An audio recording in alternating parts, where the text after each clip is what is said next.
The defense says settling the case is not an admission of liability. What does that mean, and why would the defense want that to happen? You want to know why this happens? Come join me for a moment as I share with you some terrific information.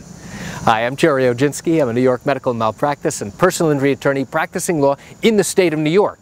In almost every case that we settle, whether it's an accident case or a medical malpractice case or even a wrongful death case, the defense attorneys and their insurance companies want that particular statement in the closing documents, which says, this settlement is not an admission of liability.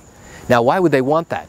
Well, they want that to happen for one key reason. If their client is sued down the road, years down the road, and now they have to go to trial, they don't want any other lawyer bringing up this case to show that there was an admission of liability and that's why they settled the case. Instead, they want that phrase in there that says settling this case is not an admission of liability. Now, you might be asking yourself this question, which is, why would they even bother to settle the case if they weren't legally responsible and didn't cause or contribute to this person's injuries? Makes sense, right? Otherwise, why would they be settling the case and offering to pay money to compensate this injured victim? The reality is, when the defense chooses to settle a case, for them it's a business decision. For them, they want to accept the fiction that it's not an admission of liability. But you and I both know that the only reason they're settling this case is because if it did go to trial, there's a very good likelihood that they would be found legally responsible. So instead, they're taking that risk away from having a jury decide that they're legally responsible and then having the jury decide how much compensation to give to my injured client. That's what they're doing by going ahead and settling this case pre-trial. They're eliminating the risk.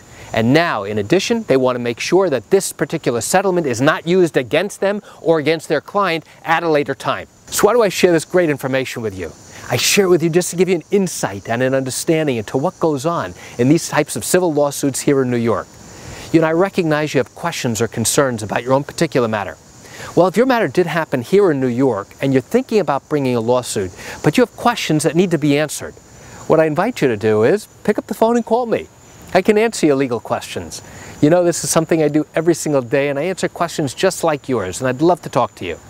You can reach me at 516-487-8207 or by email at Gerry, G-E-R-R-Y, at oginski-law.com.